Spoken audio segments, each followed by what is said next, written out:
lo voy a recibir a Rodrigo Bacigalupi, pero básicamente es esto. El presidente hoy salió a ratificar otra vez, después de todo, que hubo represión y que está mal, porque nosotros no queremos esto.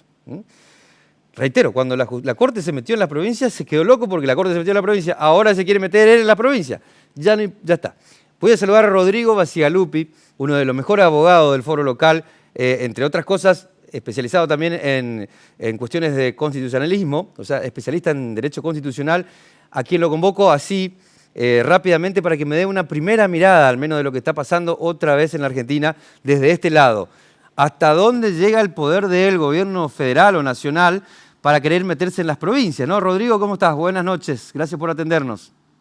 Hola Eduardo y a todo el equipo, buenas noches y gracias a ustedes por comunicarse y a toda la audiencia. Bueno, queremos que nos expliques un poco qué está pasando, digamos, ¿no? ¿Funcionó la autonomía? ¿Hubo un proceso democrático legislado para llegar a este punto? Pero a raíz del conflicto ahora el gobierno nacional quiere meter mano en las provincias.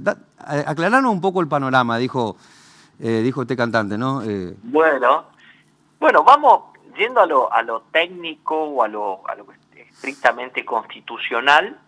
Las provincias, dentro de las facultades que no delegaron a la nación, una de ellas, quizá la central o principal, es la de dictar su propia constitución. Es decir, bien. Las provincias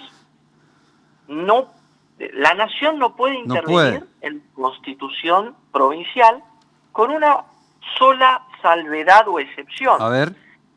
La constitución provincial no debe apartarse de los principios de derecho público constitucional que rigen a la Constitución Nacional.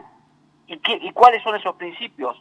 Que no pueden tener una forma de gobierno distinta a la que establece la Constitución Nacional, forma de gobierno representativa y republicana, ¿no? O sea, las provincias no se pueden apartar de eso. Tampoco se pueden apartar... Ok.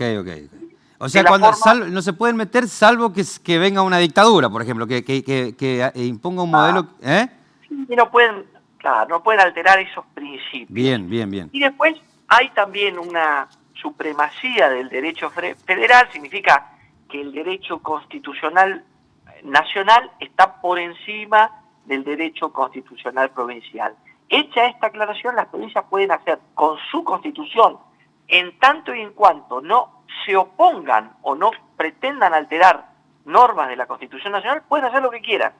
¿Está? Sí. Respetando estos principios básicos que son forma de gobierno representativo democrático, forma de gobierno republicana, división de poderes y alternancia a los cargos, periodicidad de los cargos y responsabilidad de los funcionarios, y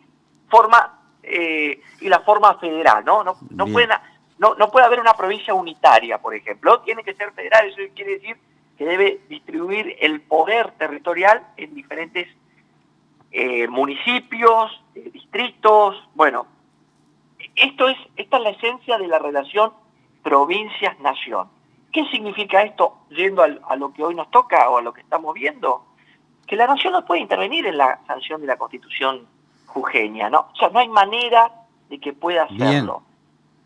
Menos aún el Poder Ejecutivo Nacional, menos que menos. Ahora, si llegado el caso y alguna de las normas dictadas por la Convención Constituyente jujeña, que reformó su Constitución, resulta contraria a la Constitución Nacional o a los tratados internacionales reconocidos en la Constitución de Derechos Humanos o algún otro tratado, bueno, cualquier ciudadano que se vea afectado, es decir, que tenga un caso para plantear ante los tribunales, puede plantear la inconstitucionalidad y pedir que esa reforma constitucional de la provincia sea dejada sin efecto en el caso concreto. Sí, pero tiene que darse alguno de estos aspectos que vos destacabas con claridad, digamos. Y es el Poder Judicial cuando... y es la justicia.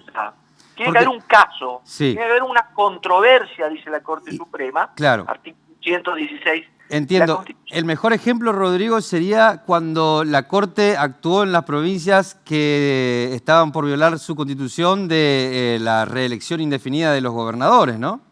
Pongámosle, en ese caso había una reciente. persona afectada que decía, yo voy a competir con uno que está hace Sí. hace 4 periodos, o sea, Y no que- estoy compitiendo y esa competencia desigual, porque todo lo que afecta al sistema republicano, a la forma de gobierno republicana, afecta a la igualdad. Listo. Entonces decía, ¿cómo voy a competir con uno que está hace 4 mandatos y quiere seguir afectando la forma de gobierno No, republicana? y que además viola la Constitución porque está prohibido.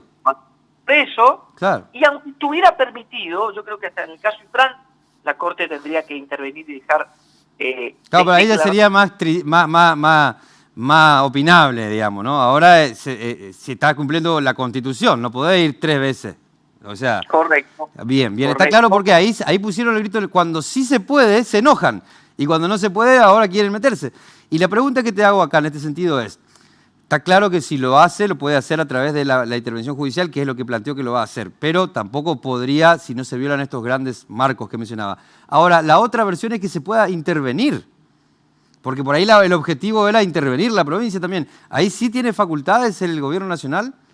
No, es el Congreso el que puede El Congreso. declararla. Exactamente.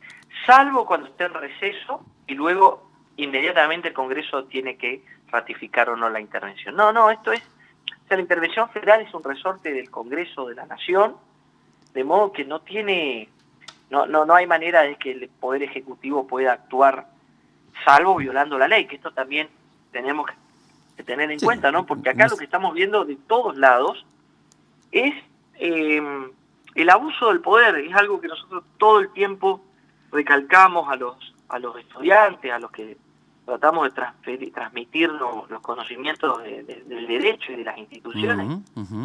El poder se ejerce en general abusando de él. Y ayer escuché una frase Qué buena definición. que dice que en Corrientes había un ex gobernador que decía, si no se abusa del poder, no estoy, o sea, el gobernador que no abusa del poder no está legitimado. No sabe gobernar. Claro, entonces Claro. hay que abusar. Bueno, esta es la locura, que tenemos en Pero la qué buena sociedad. definición esto que pensabas vos, que el poder mayoritariamente en Argentina se ejerce con abusos. Sí, continuamente, y de ahí la dificultad en llegar a consensos, de conversar políticas generales a largo plazo. Si la fórmula es el abuso, bueno, no respeto al otro, no lo considero un igual, sino que es un inferior del cual yo me puedo valer a mi interés y a mi conveniencia. Pero esto lo estamos viendo todo el tiempo, entonces, ¿qué sociedad estamos terminando de generar o de formar, ¿no? Donde no hay... Y además nos quejamos también de los procesos militares, y nosotros también nos convertimos en abusadores, es decir, el político que abusa del poder se convierte en un tirano. No es en la misma relación, ni quiero ser, porque la gravedad de lo otro es terriblemente, ¿no? O sea, desaparecidos y demás, y violación continua y sistemática de los derechos humanos. Pero tenemos que aprender algo de ahí, de la memoria, de la historia, y darnos cuenta de que la sociedad no puede vivir en esta locura. Locuras que ya estaban... El año pasado ya había varios políticos que avisaban de que iba a ser un año violento. Sí. ¿No? Esto es un aviso más tangible. Se va cristalizando el aviso, digamos, ¿no? Sí, de alguna manera, la ¿no? violencia como medio para resolver un conflicto es algo totalmente ajeno a la forma de gobierno republicana, democrática. O sea, estamos retrocediendo con esto muchísimo y para peor, en vez de bajar niveles de agresión y demás, de los dos lados se ven reacciones que aumentan la apuesta, ¿no? A ver quién es más macho y más tira más piedras o reprime más. Totalmente. Esta es la locura que estamos observando, lamentablemente, ¿no? Rodrigo, un gran abrazo, ¿eh? Y eso que tocaba rapidito el tema por arriba, ¿no? Sí. Lo mismo me dijo el otro Rodrigo que va a estar acá, seguro que se va a poner a hablar hasta que amanezca. Gracias, Rodri. Espectacular Bueno, tu análisis y necesitamos saber un poquito de estas cosas para entender qué nos está pasando, porque digo, no sintamos temor, yo siento vergüenza. Y creo que con la legalidad y con el respeto a las leyes podemos construir un país que esté por encima de las piedras, ¿no? Te mando un abrazo, Rodrigo. Gracias, igualmente. Bueno, Rodrigo Bacigalupi, abogado constitucionalista, decía, no hay manera de que el gobierno pueda intervenir si no pasa por el Congreso de la Nación y tampoco puede meterse porque las provincias no delegaron la sanción de su propia constitución ni la elaboración de su propia constitución, salvo caso en el que se violen los preceptos básicos de libertad, de elección popular, básicos. Y acá no se está hablando de esto, ¿no? Acá es otra vez discutir poder y anunciar lo que se va a venir. Y esta es la Argentina que tenemos que elegir nosotros este año. La de las piedras, que triunfen las piedras o que triunfe el voto y la elección de la gente, ¿no? Unidos por las piedras. Unión por la patria. Unión por las piedras, muchachos. Presentamos a las empresas que nos acompañan. Gracias por estar siempre ahí. Pequeña pausa y quédate ahí que volvemos para hablar más de esto. Vamos a pasarnos por Chaco si es posible. Y también te voy a contar lo del paro de colectivo porque como si fuera poco, llegó la abuela. Hay paro de colectivo mañana. Ya volvemos y ya seguimos,